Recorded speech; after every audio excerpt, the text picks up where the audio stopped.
¿Qué tal? ¿Cómo le va? Bienvenido. Estamos en nuestro programa de Medicina en Camino a la Salud en este día sábado con temas interesantísimos que nos ayudarán a mejorar nuestra calidad de vida. Soy Diego Hidalgo y así comenzamos.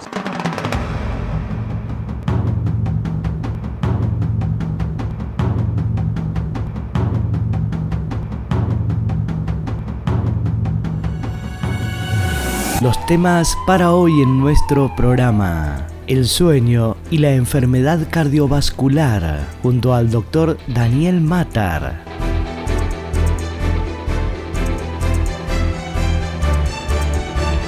Prótesis para pacientes amputados, con el doctor Martín Sazul.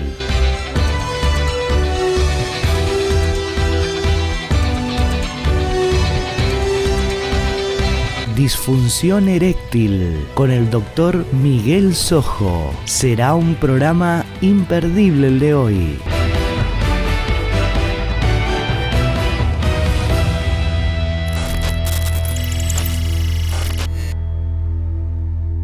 El doctor Daniel Matar es médico neumonólogo especializado en trastornos del sueño, palabra autorizada para hacer referencia a el sueño y la relación que pueda tener con la enfermedad cardiovascular, la enfermedad del corazón.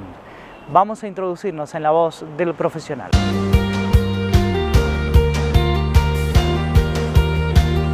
Hay muchos factores que son importantes. Hemos hablado varias veces de la función del sueño en los distintos sistemas: sistema inmunológico, sistema neurológico relacionado con la memoria, relacionado con la personalidad, el estado hormonal, y la parte cardiovascular no es exenta a esto. Siempre hablamos de una palabra que es el ritmo circadiano, es decir, que hay un orden en la forma de dormir y de vivir durante el día. Y ese orden está dado por un montón de situaciones hormonales, cardiovasculares, neurológicas, que van a funcionar en determinado horario y con determinadas características. Así, por ejemplo, la producción de hormonas ACTH, de catecolaminas, de hormonas del crecimiento, de hormonas de la alimentación, como la leptina, y la grelina, que tienen que ver con la alimentación, todo va a formar un ritmo determinado.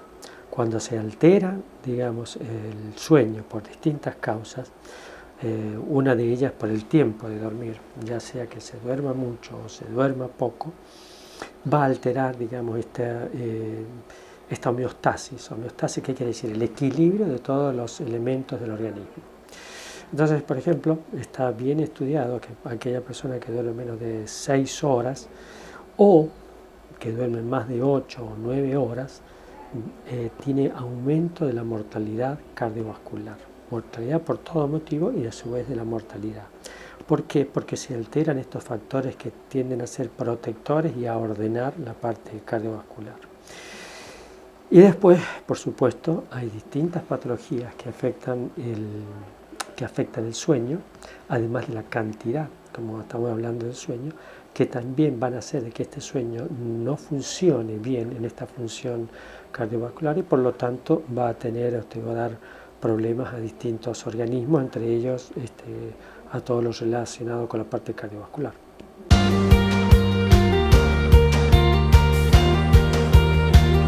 Doctor, usted hace referencia a que hay que descansar 8 horas, hay que dormir 8 horas, pero la verdad que por las noches yo duermo por momentos 4 horas, 5 horas, 6, y el resto puedo compensarlo con la siesta, ¿o esto me va a perjudicar?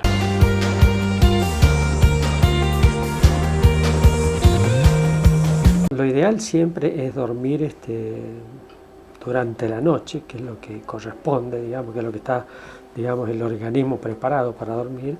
Siempre hablamos de 8 horas, con un rango que puede ser de 7 a 9. Puede ser que hay gente que necesita un poco menos, 7, algunas tal vez 6, que son las menos, y es raro que menos de eso sea efectivo. Y a su vez dormir mucho también es contraproducente. No digamos aquella persona que se queda en la cama un fin de semana porque quiere descansar un rato más y se queda, no hay tanto problema. Pero aquella persona que duerme más ya es porque posiblemente hay alguna patología que está haciendo que duerma más y por lo tanto es probable que tenga algún otro problema. Lo que se aconseja en un paciente adulto es este tema de dormir 8 horas entre 7 y 9. Los pacientes menores, adolescentes y demás posiblemente necesiten dormir 10 horas, 9, 10 horas, y los niños tal vez hasta 12 horas. Niños me refiero hasta 2, 3, 4 años. Y con respecto, bueno, por supuesto que si la persona, por muchas circunstancias, por trabajo, porque tienen niños que no duermen de noche, por distintas situaciones, no pueden dormir lo suficiente de noche y van a recuperar de la siesta, bueno, por supuesto que es útil. Pero bueno, digamos que es como un complemento, como una forma de ayudar a mejorar su sueño, pero no es, digamos, lo ideal.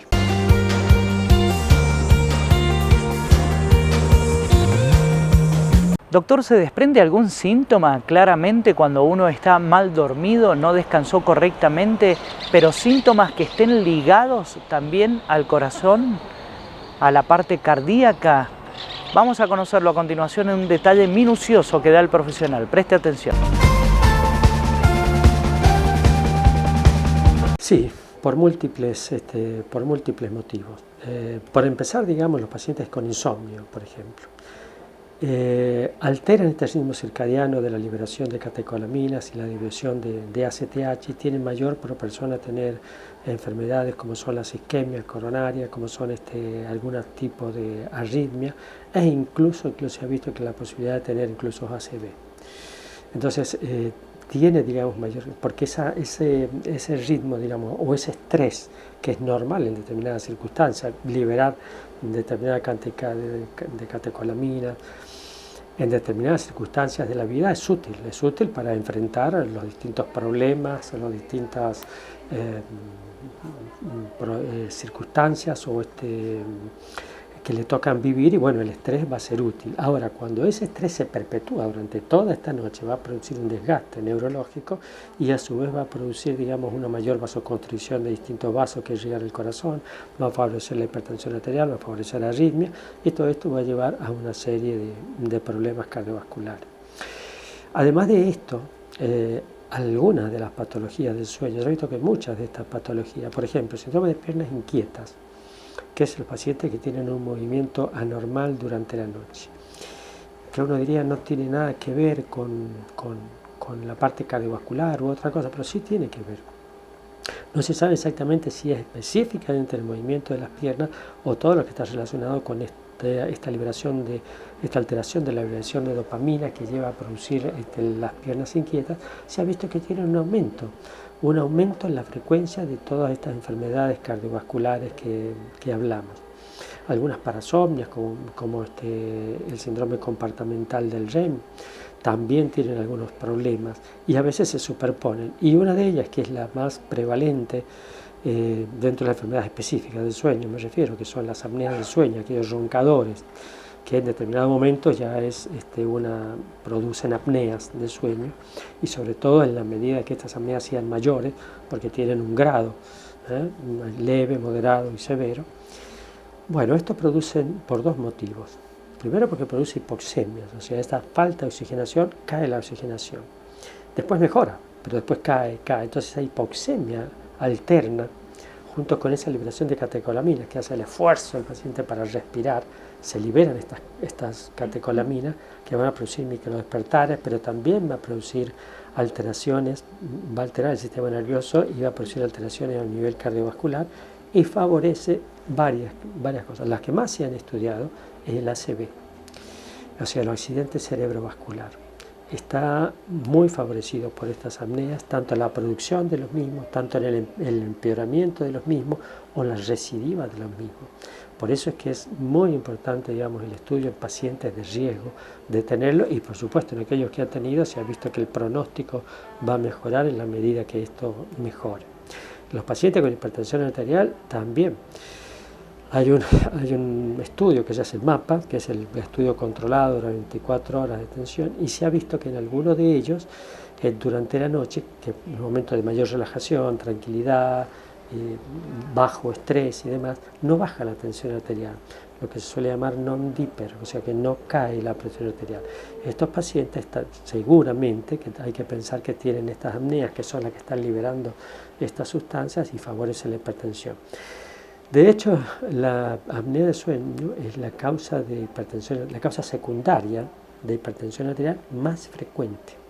Muchas veces se habla de que puede ser causas renales, causas tiroideas, problemas suprarrenales, algunas circunstancias, liberación feocromocitoma, etc. Bueno, la causa más frecuente secundaria de hipertensión arterial es la apnea de sueño, por eso está dentro de los protocolos que esto produce. Y la tercera son las arritmias. Una de ellas, la fibrilación auricular, que está bien estudiada y está bien, digamos, determinada, de que esto lo puede favorecer, empeorar, e incluso más, aquellos pacientes que necesiten lo que se llama ablación de ciertos nódulos de la aurícula, que producen sistemas de reentrada, es decir, es como un cortocircuito que tiene, que lo que se utiliza, métodos modernos en algunos pacientes, es un cateterismo para quemar, digamos así, esa reentrada y evitar, digamos, que produzcan esta arritmia. Bueno, en esos pacientes se ha visto que es muy importante detectar las apneas y corregirlas porque van a ser un factor de fracaso, digamos, de este tipo de arritmia y demás. Por lo tanto, digamos, se ha visto, digamos, mucha inclusión de estas apneas de sueño en toda esta patología cardiovascular. La higiene del sueño es clave, ya lo hemos mencionado en reiteradas ocasiones a través de informes con el mismo profesional. Higiene del sueño que no solo mejorará el sueño, sino mejorará todo. Siempre la higiene del sueño es importante y es probablemente el primer tratamiento que tenemos en cualquier enfermedad relacionada con el sueño, porque va a favorecer alguna de las cosas. Una de las cosas de la higiene del sueño dentro de lo que estamos hablando es el tiempo de dormir, o sea, la necesidad de dormir el tiempo adecuado para cada persona.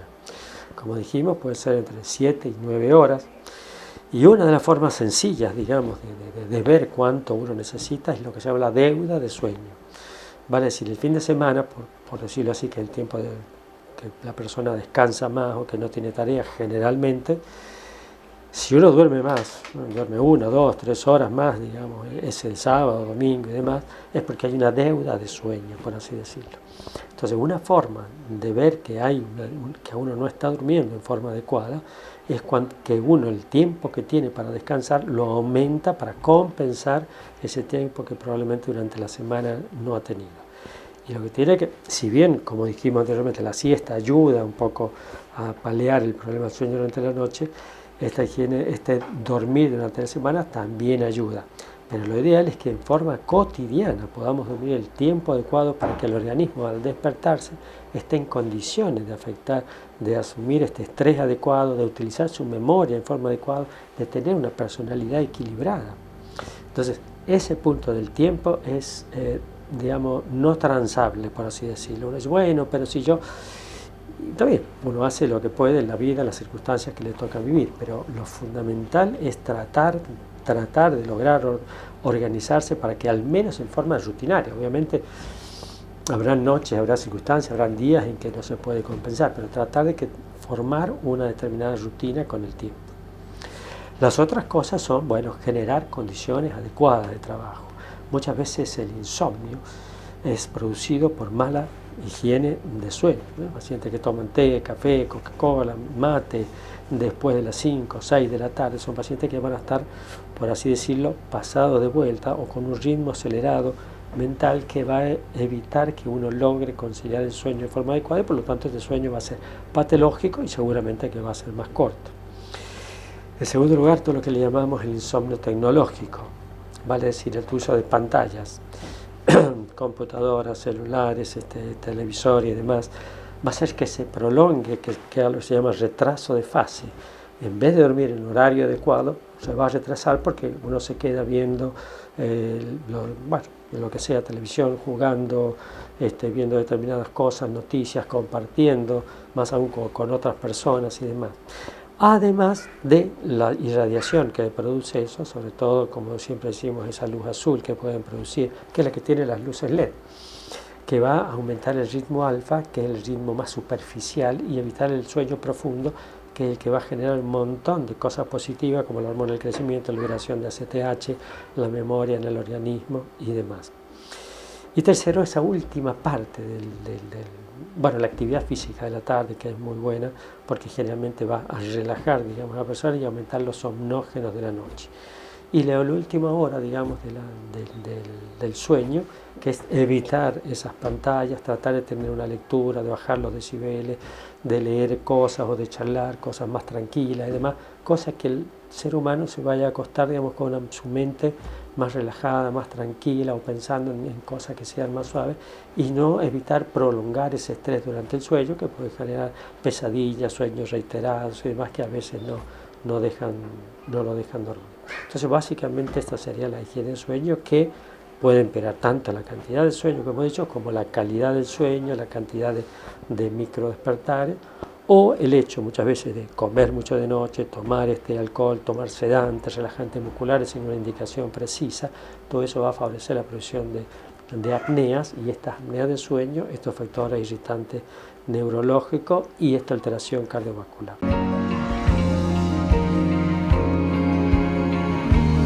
Vamos a hacer aquí la primera pausa en nuestro programa. Como siempre, agradecerle a la firma Scorpio SRL que me viste, y también a mis amigos de la óptica Neovisión por los anteojos recetados.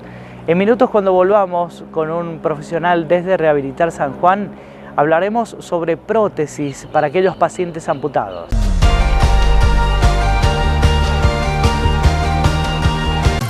Farmacia Zárate. Atención personalizada con farmacéuticos. Envíos a domicilio sin cargo. Alquiler y venta de productos de ortopedia y para internación. Farmacia Zárate. Farmacia de confianza. En calle Rivadavia, al lado del CIMAC.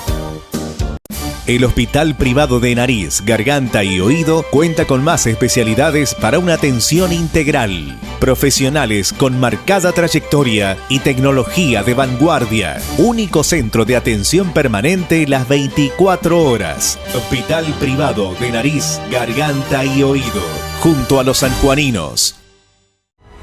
SISEM 911 continúa actualizándose. El nuevo servicio de videollamada de SISEM 911 permite transmitir en vivo, desde la cámara de un teléfono celular, la imagen y el audio de un incidente. El procedimiento es muy fácil. Una persona que se encuentra ante una situación de emergencia llama al 911 y le comenta la situación al operador, quien le envía un mensaje de texto con un link para que la persona ingrese, se conecte y pueda mostrarle el hecho en vivo. Así, las videollamadas permiten reforzar pruebas y aumentar la eficacia de la respuesta policial en casos de emergencia. SISEM, Secretaría de Seguridad y Orden Público, Gobierno de San Juan.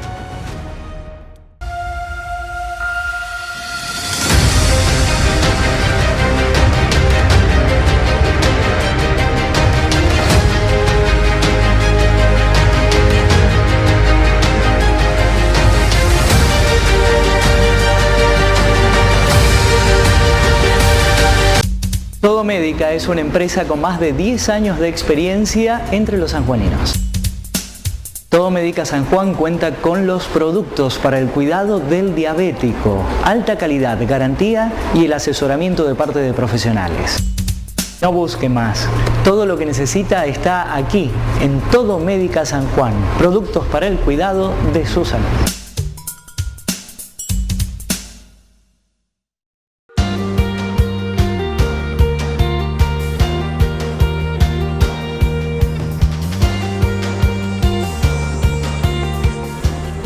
De la Cámara de Diputados te brinda toda la información legislativa de San Juan. Ingresá a digestosanjuan.gov.ar y conocé las leyes que benefician a todos los sanjuaninos. En la sección Constituciones podés descargar la Constitución Provincial y la Nacional.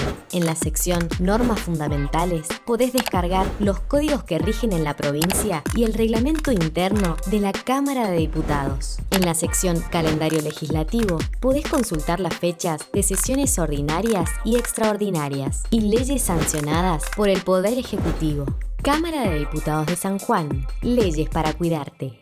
El doctor Martín Sazul es médico fisiatra, representa a la firma Rehabilitar San Juan y vamos a conocer junto a él sobre prótesis, la gama de posibilidades frente a un paciente con una amputación.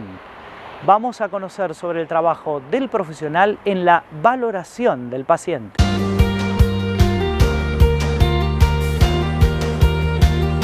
En relación a lo que son prótesis, porque estos son prótesis, diferentes de las ortesis en ese sentido, estos son prótesis cuando hay una amputación. Primero, la elección del tipo de prótesis va a depender del tipo de paciente que tengamos enfrente, de la funcionalidad que tenga el paciente, de la actividad que realice el paciente. No son los mismos tipos de prótesis que tal vez se piensa para un paciente de 80 años, ¿sí? Con una deambulación en el domicilio, distinto de un paciente tal vez de 40, 30 años que hace deporte, ¿sí? Entonces, uno de los primeros conceptos que tenemos que tener es qué tipo de actividad realiza el paciente en su día a día, la edad que tiene y obviamente la comorbilidad que tiene. Nosotros vemos muchos pacientes diabéticos, ¿sí? Entonces obviamente los pacientes diabéticos son pacientes con riesgo de amputación, entonces al momento de pensar en una prótesis tenemos que pensar que ese paciente va a tener capacidad, que va a ser buen adherente al tratamiento, porque uno por lo general prescribe una prótesis y puede parecer con el tiempo el paciente con otra amputación nueva, entonces esa prótesis ya deja de ser funcional. Entonces es muy importante también entender el contexto del paciente, ¿sí? Y por cuál es la causa por la cual se realizó la amputación. No es lo mismo una amputación por una diabetes que una amputación por un tumor, ¿sí? O por un traumatismo. Son distintos tipos de pacientes y sabemos que la posibilidad de equiparlo y que tenga una buena respuesta al equipamiento son distintas, ¿sí? Obviamente hay distintos tipos de articulación. Los niveles por lo general son por debajo de la rodilla, por arriba de las rodillas son los más frecuentes, son supra o infracondilios, con niveles distintos de pie, y obviamente cada tipo de prótesis requiere un entrenamiento distinto, ¿sí? No es lo mismo entrenar a un paciente con una amputación por debajo de la rodilla, entrenamiento me refiero a la rehabilitación, por debajo de la rodilla, donde tal vez es mucho más fácil de poderla utilizar y poderla colocar, a una prótesis que está por arriba de la rodilla, donde ya hay compromiso de dos articulaciones y es mucho más difícil el manejo. Y obviamente totalmente distinto, ya es como un mundo aparte todo lo que es equipamiento de miembro superior. Obviamente no es lo mismo la funcionalidad de un brazo que de una pierna, entonces hoy en día existen muchos tipos de prótesis para miembros superiores, de hecho con la tecnología han avanzado abismalmente, tenés manos hoy biomecánicas, o bioeléctricas, digamos, que tienen movilidad solamente con la contracción de algunos músculos, pero bueno, también depende del paciente que tengamos enfrente, depende de la habilidad del paciente. Yo he tenido pacientes donde el mismo nivel de amputación, por las mismas causas, con la misma edad, pacientes que pudieron empezar a caminar de forma muy temprana y pacientes que no, que demoraron más en la marcha, y eso también depende de la habilidad. Hay pacientes que son más hábiles, hay personas más hábiles para jugar al fútbol y hay personas que no son tan hábiles para jugar al fútbol, entonces va a depender también mucho de eso.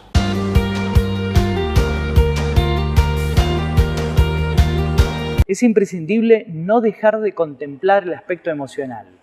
Consideremos una persona que a través de un trauma, un accidente de tránsito, un siniestro vial, perdió un miembro, bien un miembro inferior, por ejemplo una pierna. Bueno, vaya que no hay que desatender ese aspecto. Vamos a conocer cómo se lo aborda.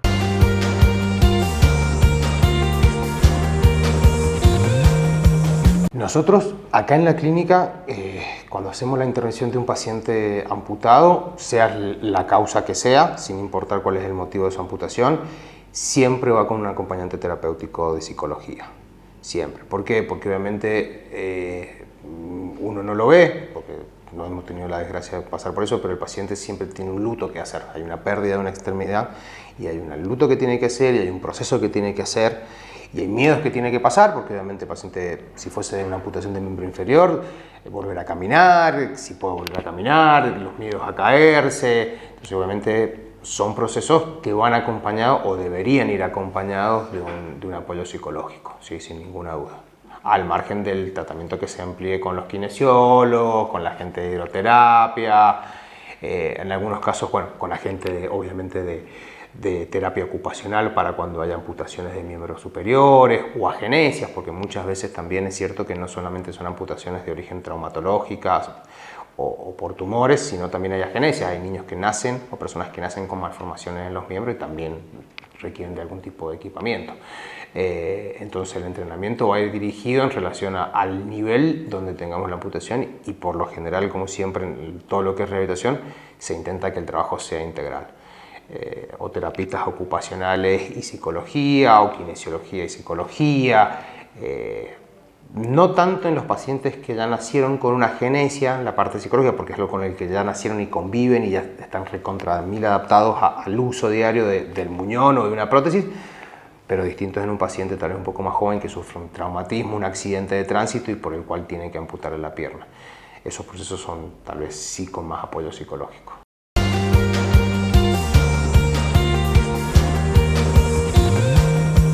Conozcamos un poco más sobre esto de las prótesis, sobre el mantenimiento si es necesario y además sobre los elementos que se utilizan y una situación que puede presentarse cuando a una persona le colocaron una prótesis pero luego incrementó su peso.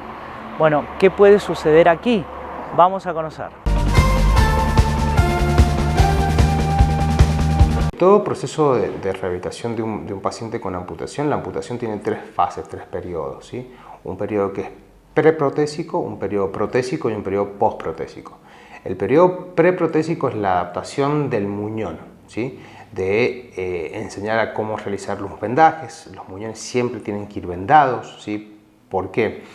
Porque al realizarse la amputación, los músculos no tienen lugar de inserción, no tienen lugar de unión. Entonces eso lo que genera es que quede como si fuese un sachet de leche el muñón. Entonces eso hay que moldearlo. El moldeaje se hace con vendaje y el vendaje tiene que ser el adecuado. Entonces ese periodo preprotésico se basa sobre todo en fortalecimiento, ¿sí?, de las extremidades sanas para poder ayudarse a la deambulación, la formación del muñón y el control de dolor, ¿sí? O de sensación, porque los pacientes con amputación pueden tener lo que se llama dolor de miembro fantasma o cesación de miembro fantasma. La diferencia en el nombre realmente es el dolor. Hay pacientes que presentan dolor del pie, pacientes diabéticos de muchos años con lesiones muy grandes de sus partes blandas y con mucho tiempo de dolor genera un dolor neuropático que el paciente refiere que le duele la planta del pie por más que tenga la amputación hecha. Y la sensación es tener la sensación del pie, de un dedo o que te pica el talón. Entonces esas son dos cosas que están presentes y eso mejora mucho con el tema del vendaje. Entonces el periodo preprotésico se basa en eso. Ya el periodo protésico es el momento de tener que prescribir el tipo de equipamiento y cómo vamos a encarar la reeducación de la marcha, ¿sí? En esta fase es muy importante que el paciente entienda lo que vos me decías de aumentar de peso o bajar de peso. Toda prótesis lleva un cono, ¿sí?, un cono de enchufe, que es lo que va unido al muñón de cualquiera de las extremidades. Si el paciente engorda mucho, ese muñón es a la medida, perdón, ese cono es a la medida de ese muñón. Entonces, si el paciente engorda demasiado, el muñón va a engordar y no va a entrar dentro del cono. O si adelgaza demasiado, el muñón va a filtrarse y va a hacer lo que nosotros llamamos pistoneo dentro del cono. Entonces se va a terminar lesionando el muñón, ¿sí? Entonces es muy importante esto, de dejarle ciertas pautas en relación a que el paciente no aumente de peso. El tema del vendaje es fundamental porque el vendaje es lo que va a darle el moldeado definitivo al muñón, ¿sí?, para yo poder utilizar un cono. Los pacientes por lo general que no tienen un buen vendaje desde el principio, no tienen un buen moldeado del cono y son pacientes complejos porque al momento de prescribir el cono con el tiempo o queda chico o queda grande. Es cierto que dentro del mantenimiento de una prótesis un muñón se termina de formar aproximadamente en los 9 meses, ¿sí?, ya queda lo más moldeado posible. Pero durante ese periodo el muñón va a ir cambiando su tamaño, va a ir achicándose, ¿sí? En ese tiempo el mantenimiento de la prótesis es hacer los cambios de conos adecuados para el momento del muñón en ese momento. Por lo general un muñón, por ejemplo, mide 35 centímetros de diámetro al comienzo de la amputación y en el transcurso de los 6 meses empezó a medir 33. Entonces hay que ver la posibilidad de hacerle algún tipo de cambio de cono, porque si no el cono le va a quedar grande, entonces va a terminar lesionándose o generando una alteración en la marcha. Y después el último periodo, que es el periodo proprotésico, bueno, si ya ahí es evaluar las prótesis, si se rompen, porque son equipamientos que se rompen obviamente, desde el pie, desde el tobillo, los conectores, el cono. Entonces ahí vas haciendo el recambio o de la prótesis total. Hay pacientes que tienen prótesis hace, no sé, 5 años que nunca la cambiaron y hoy en día o le quedan chicas o le molestan o se rompió y no la quieren, y no la cambian. Entonces bueno, es el periodo post-protésico, controlando más que todo la prótesis y los cambios de la prótesis porque ya el paciente está adaptado a esa prótesis.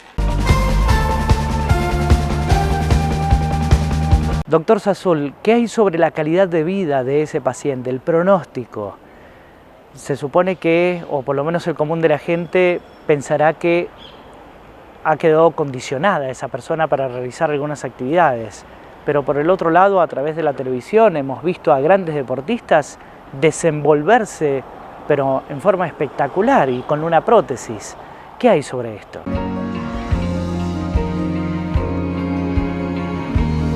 Sí, vuelvo a decir, yo creo que eso también depende mucho de la habilidad del paciente.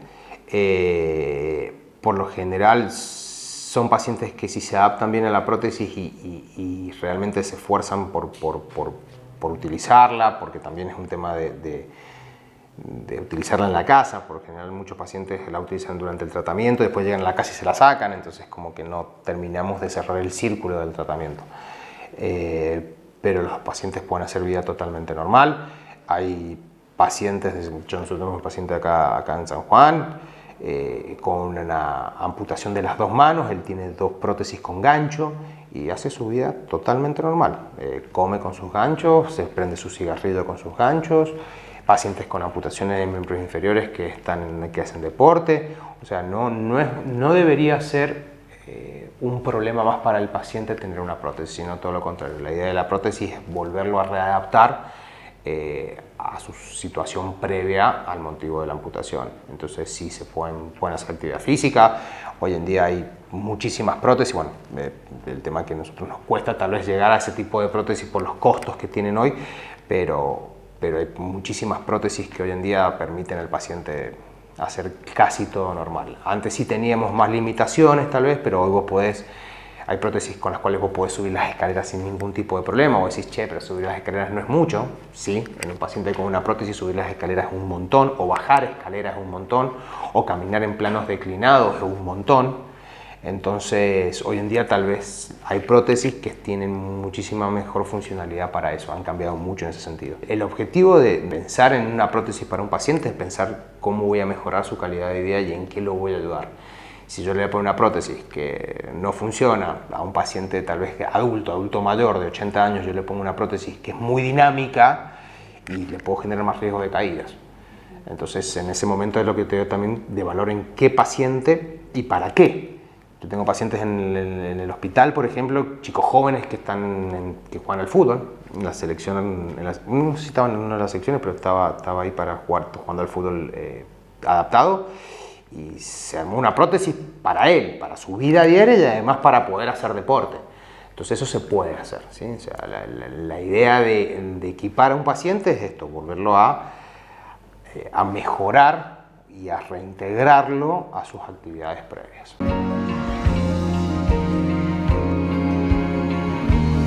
Doctor, ¿qué hay sobre los adultos mayores? ¿Para ellos se aconseja también la utilización de una prótesis? Vamos a conocerlo a continuación porque esto es parte también del trabajo del profesional en materia de valoración. Nosotros, más que todo con los adultos mayores, lo que primero planteamos es la readaptación, o sea, primero el trabajo de estabilizar, digamos, todo lo que es un proceso que está desestabilizado por la amputación. Se entrena tal vez la monopedestación, o sea, empezar a ponerse de pie. Se entrena primero a la marcha con muletas, ¿sí? Y si el paciente logra este tipo de prótesis, de logros, que no son logros muy grandes, pero sí son logros tal vez muy importantes, se plantea. Es también real que hay pacientes que son equipables y pacientes que no son equipables. No todos los pacientes están predispuestos o aptos para usar una prótesis, ¿sí? ¿Por qué?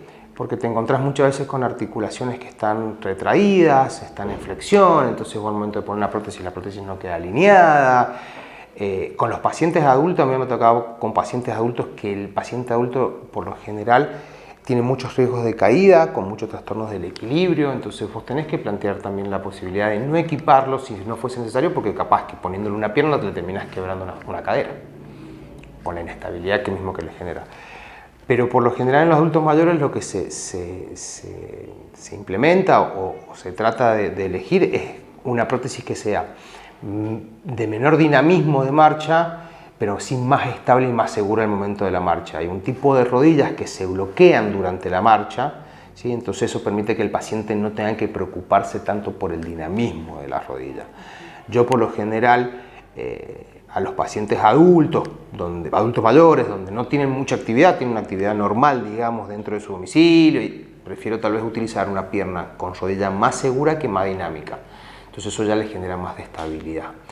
El tema del paciente adulto mayor, que realmente es un mundo aparte también como miembro superior, porque son pacientes que obviamente quieren volver a caminar, pero tal vez todo el contexto de su capacidad funcional no, y volver a una capacidad funcional como estaba antes de su amputación también lleva un proceso un poco más largo, ¿sí?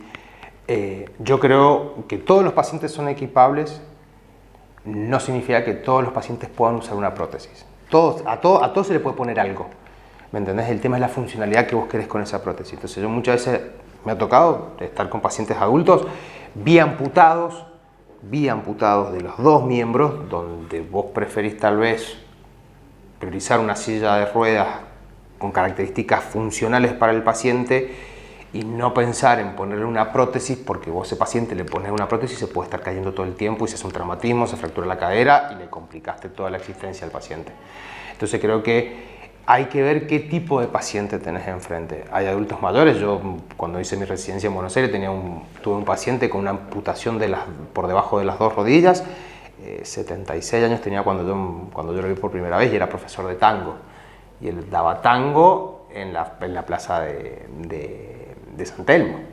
Entonces tenía una habilidad distinta y tenía un paciente muy particular para ese tipo de prótesis, y tenía dos amputaciones. Entonces sí hay pacientes que pueden equiparse, como también me ha tocado estar con pacientes donde no hay forma de equiparlo por los riesgos que vos le podés generar, y eso también toma un tiempo explicarle al paciente esto, de que no es un tema de no porque al médico no se le ocurre equiparlo, sino simplemente porque puede tener muchísimos más riesgos con un equipamiento que estando en una silla de ruedas. Entonces siempre hay que ver qué tipo de paciente tenemos y frente a qué estamos y qué funcionalidad y qué día a día tiene el paciente. Vamos a hacer una nueva pausa en nuestro programa y al regreso un tema interesantísimo, no solo para los varones, sino para las mujeres también. Hablaremos sobre la disfunción eréctil.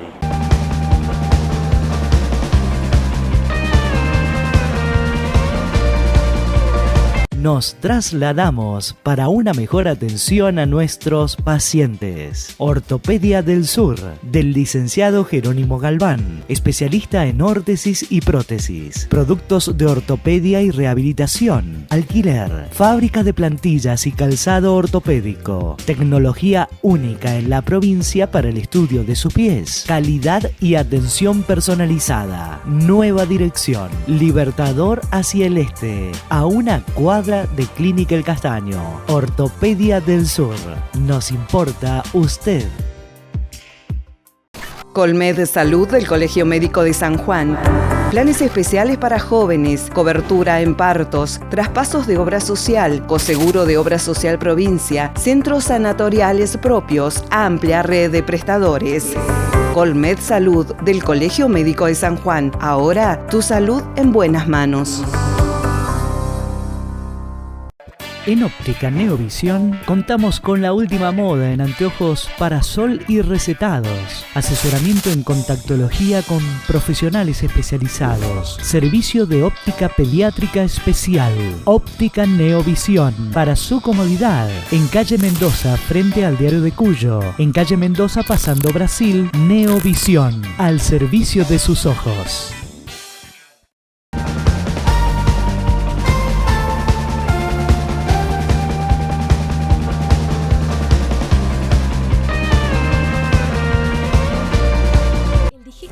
Médico de la Cámara de Diputados te brinda toda la información legislativa de San Juan. Ingresá a digestosanjuan.gov.ar y conocé las leyes que benefician a todos los sanjuaninos. En la sección Constituciones podés descargar la Constitución Provincial y la Nacional. En la sección Normas Fundamentales podés descargar los códigos que rigen en la provincia y el reglamento interno de la Cámara de Diputados. En la sección Calendario Legislativo podés consultar las fechas de sesiones ordinarias y extraordinarias y leyes sancionadas por el Poder Ejecutivo.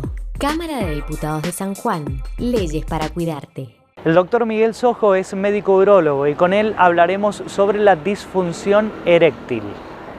Vamos a alcanzar una definición. ¿Qué se entiende por disfunción eréctil?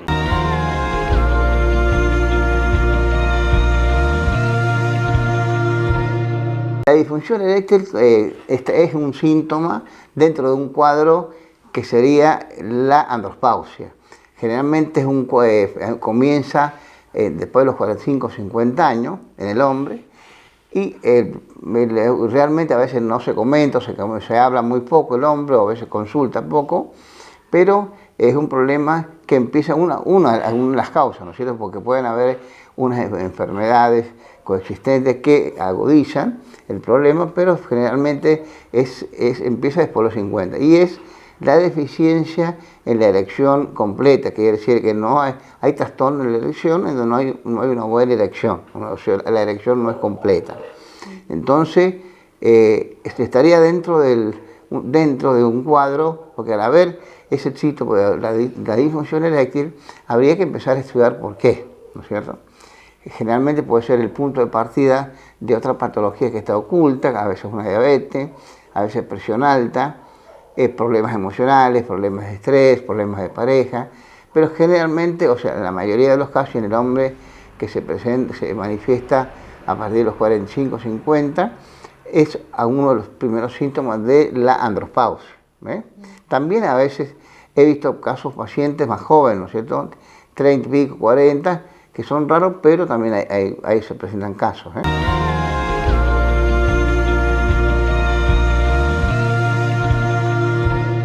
Una persona con disfunción eréctil llega hasta el profesional.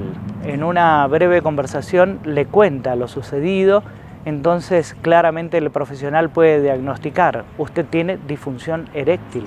No es tan así. Al hombre se lo somete a una serie de prácticas y estudios para determinar fehacientemente sobre la presencia de este trastorno. El diagnóstico se llega, o puede decir, fundamentalmente haciendo estudios hormonales, ¿no es cierto? Se hace estudio en el caso de testosterona y hay un estudio también se llama el estudio de priapismo, un priapismo nocturno, que es un estudio donde se monitorea, parecido al Holter, que es el estudio de corazón, ¿no es cierto? En este caso a veces se conecta un aparato que es un estudio más complejo, donde a veces se lo puede dar al paciente, se conecta como si fuera un tensiómetro, que se conecta alrededor del pene, y en la noche se va monitorizando si hay erecciones o no, ¿no es cierto? Porque generalmente lo que se llama priapismo, que es las erecciones nocturnas, es como un sistema que va activando el movimiento, la parte muscular y vascular del pene. Y escuchamos al profesional hacer referencia a una práctica, a un estudio que se realiza durante la noche para ver qué movimientos tuvo ese varón, si ese miembro tuvo erecciones. Pero, ¿qué sucede durante el día? Vamos a consultarle al profesional también.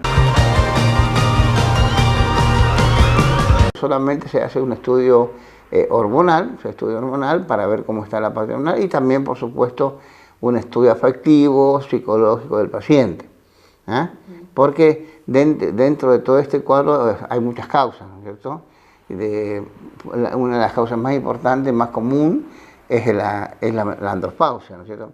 Que al empezar a descender los niveles de testosterona, se empieza a manifestar, pero puede estar asociado a otras enfermedades como la diabetes, ¿no es cierto?, que también se puede empezar a manifestar, la presión alta o el tomar ciertos medicamentos, el estrés, problemas también de pareja, y son otros factores que pueden influir en todo el sistema, pero fundamentalmente la causa más importante, o sea, dentro de las más importantes, es los síntomas de andropausia, que muchas veces el hombre no lo conoce.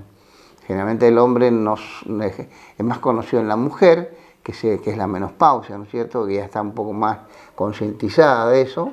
En cambio, en el hombre nosotros generalmente uno no lo conoce y tampoco es un tema que se hable mucho. Por vergüenza o por ciertos tabúes, por ciertas cosas, no se comenta mucho. Así como la mujer transita la menopausia, que en reiteradas ocasiones hemos hecho referencia en este programa, en el varón también hay una etapa que se denomina andropausia. Es imprescindible repasar sobre las principales manifestaciones y qué sucede durante esta etapa.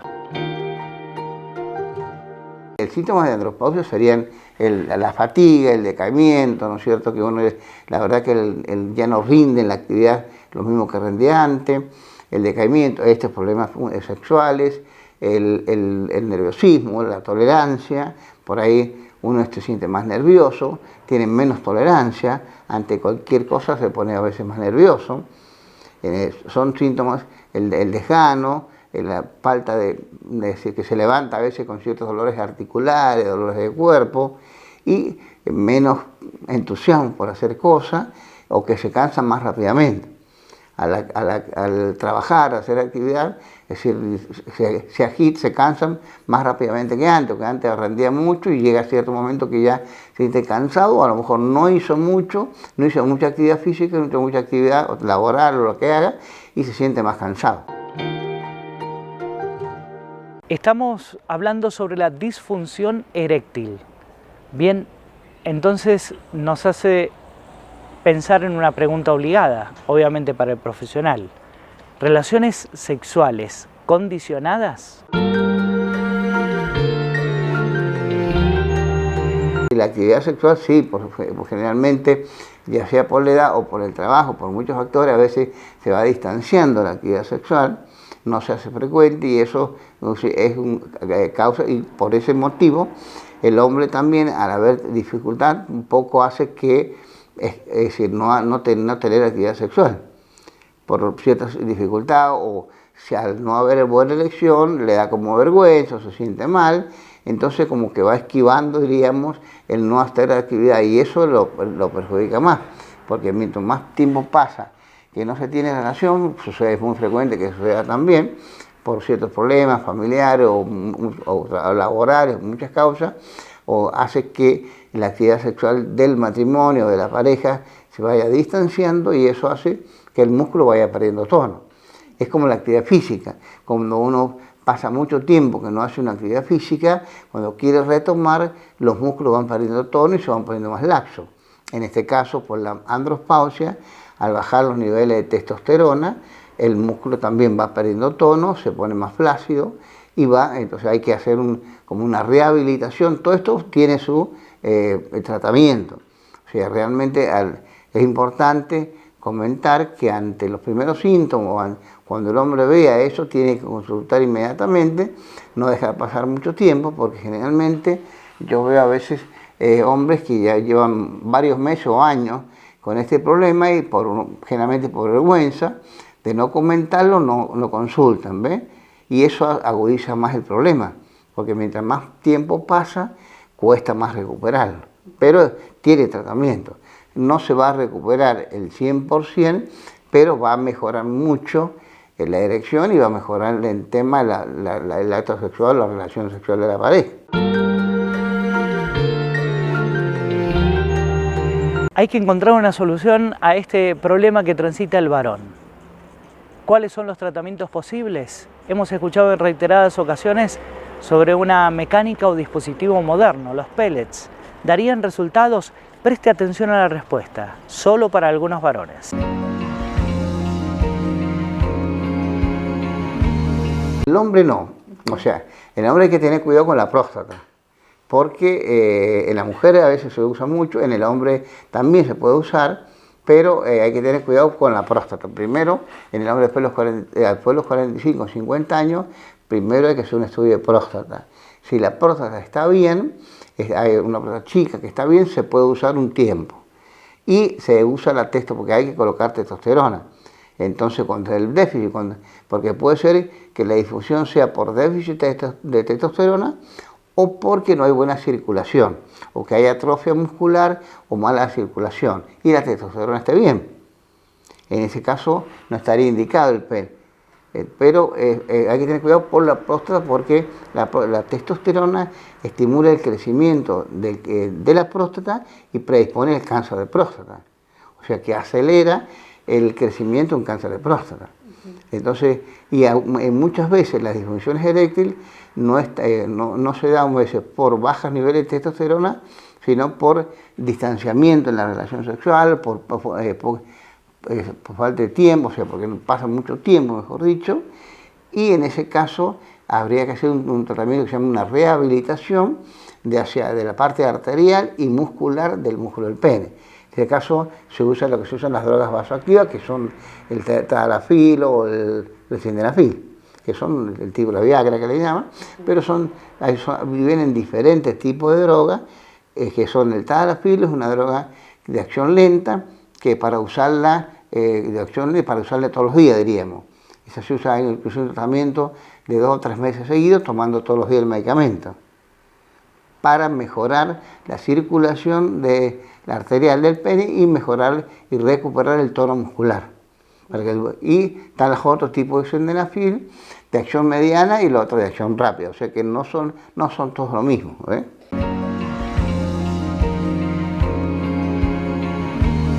Vamos a consultarle ya en el final de este informe al profesional sobre el pronóstico para el paciente.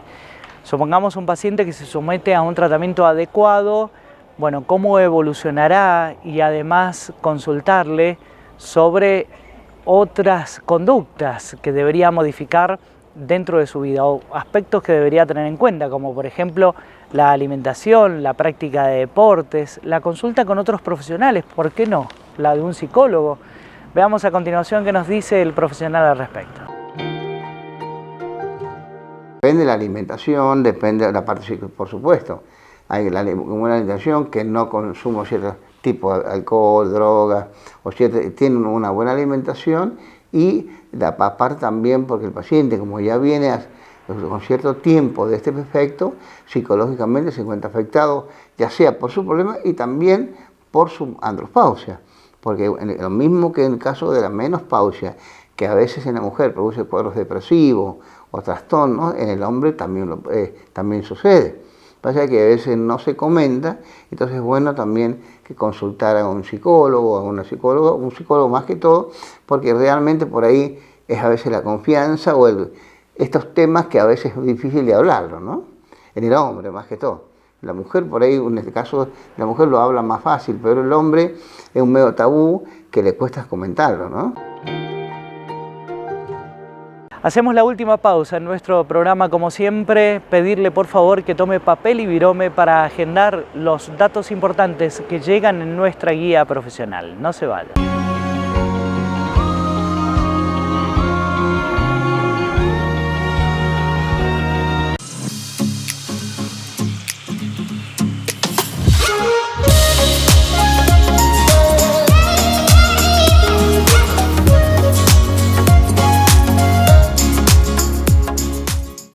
¿Necesitas recuperar energía, vitalidad, concentración, memoria, mejorar tu rendimiento sexual y físico? Ahora en San Juan hay un tratamiento médico innovador, efectivo y rápido. Pellets de testosterona, con resultados garantizados. Turnos al teléfono 264 50 57 862. Servicio de urología y reproducción de los doctores Miguel Sojo y Mauricio Sojo, especialistas en andrología, para el diagnóstico y tratamiento de las enfermedades relacionadas con la reproducción y sexualidad masculina. Encuéntrelos en CIMAC, en calle Rivadavia, frente a Plaza Aberastain, teléfono 429-3100.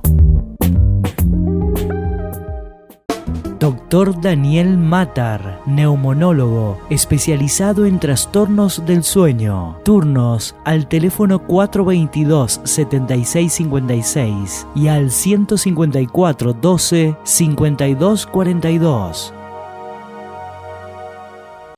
El doctor Julio Ríos, médico cardiólogo, lo atiende en Global Salud, nuevo domicilio, en calle Belgrano, 102 Oeste, esquina Entre Ríos. Turnos al 421-4164 y al 427-7987.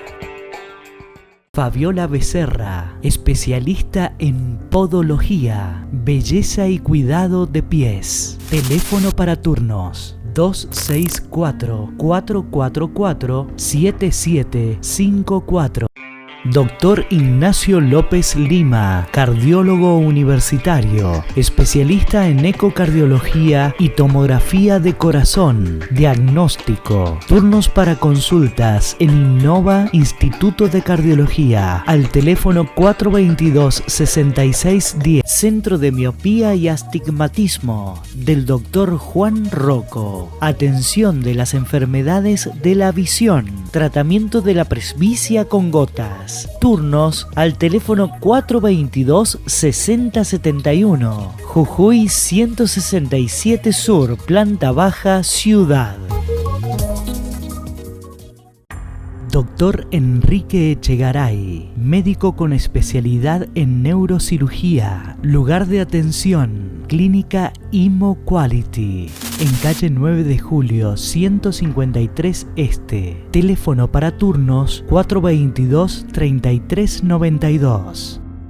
En Rehabilitar San Juan le mejoramos la calidad de vida a los sanjuaninos. Medicina laboral pre- y posocupacional, rehabilitación integral, neurología y fisioquinésica con última tecnología, servicio de internación con profesionales calificados en cada área, convenio con obras sociales. Rehabilitar San Juan, responsabilidad y calidad. La Asociación Médicos de Cabecera cambió su domicilio para ampliar sus servicios y brindar calidad en la atención de sus pacientes. Profesionales reconocidos con un amplio espectro de especialidades para proteger a los abuelos y sus familias. Encuéntrenos en General Paz 156 Oeste, entre Sarmiento y Entre Ríos. Teléfono 421-8222. Asociación Médicos de Cabecera. Salud de primer nivel.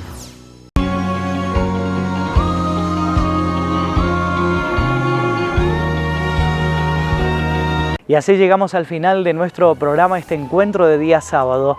El próximo encuentro será el día martes a las 19 en Camino a la Salud también, y con más temas que nos ayuden a mejorar claramente nuestra calidad de vida. Recuerde, las vías de contacto estarán a su disposición durante toda la semana para efectuar cualquier tipo de consultas. Y pedirle por favor, hasta ese próximo encuentro, que cuide muchísimo, pero muchísimo su salud. ¿Por qué? Porque nos interesa sobremanera que usted esté bien. Gracias por elegirnos, gracias por estar. Chao.